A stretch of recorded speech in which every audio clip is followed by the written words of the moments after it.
sudden, the chanting began. Chicano power, ya basta, we demand change.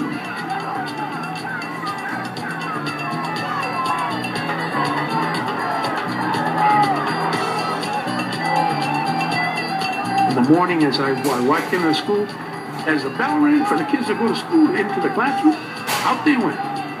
Kids from all over, different hallways and everything else, bang, out in the streets, with their heads held high, with dignity.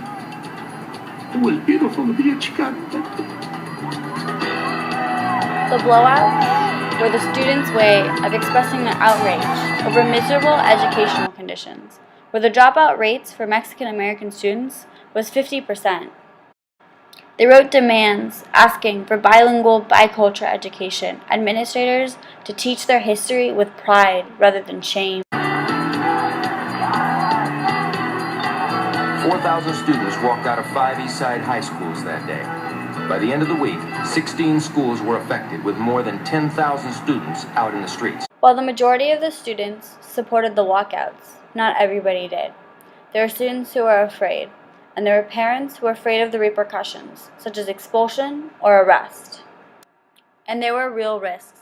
The FBI and police had been following the students around for months. Rise and being made fun of by the other kids in junior high especially, to the point where I didn't want to take tacos de carne to school. I wanted to take bologna sandwiches. I remember feeling ashamed, when my father would go to school because he didn't speak good English, and translating for him. Feeling ashamed of being Mexican, and which fed this growing anger in me. And I think those same things were, infecting everyone else. This is Moctezuma Esparza, a local Chicano college student who helped the students when they decided to organize. In East LA high schools, there were few Mexican American administrators and few Mexican American teachers. The textbooks rarely mentioned Mexican Americans in a positive light. The few references they did make were racist and offensive. I was an honor student, being asked by the white counselor what my father did for a living, and me telling her, well, he's a laborer, he works with his hands. And then she told me, and I'll never forget this, these were the exact words, that is a very honorable profession. You should follow in your father's footsteps. My homemaking teacher, she would say, you little Mexicans, you better learn and pay attention. This class is very important because, most of you are going to be cooking and cleaning for other people. It was real clear to me that there was a definite tracking system.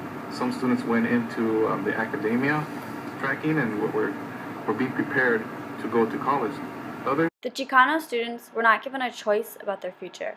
They were tracked into shop classes, told they were inferior, and told they could not be in other classes or go to college. Students were grouped into the classes, generally based on some kind of ability rating. Usually it was IQ. In order to protest the educational conditions, the students of 5 East LA high schools decided to boycott the school. At 9 a.m., while we were all sitting in class, everyone was aware this was going to happen. When they walked out, the police met them at the doors with force. The planned walkout, a Chicano militant group called the Brown Berets, a group of college students, acted as bodyguards to protect the high school students from the police. In retaliation, the FBI and police arrested 13 of the main organizers. Among them, Sal Castro, a high school teacher, who was instrumental in giving the kids confidence, and Moctezuma Esparza, a college student and local leader. As you guys can see, the newspapers wrote about the movement. That was unheard of at the time. The voices of Mexican Americans weren't heard, much less voices of the students. The students did more than walk out. They held rallies, and they had sit-ins with the school board when the school board didn't listen to their educational demands. Writer for the LA Times, Frank Del Olmo, pointed out that the students focused national attention for the first time on urban Chicanos as a vocal, assertive minority group. The walkouts were part of a changing identity The protest was more than walkouts. The students presented demands in their language to local media. They participated in sit-ins at school board meetings. They refused to leave until they were heard. The schools, while they may have only improved slightly over the next 10 years, dropout rates decreased and bicultural education began to filter into the system. Even if the schools didn't completely change, the students did. In 1968, the students reclaimed their identities, declaring themselves to be equal. They became more than just an imposed label, hyphenated.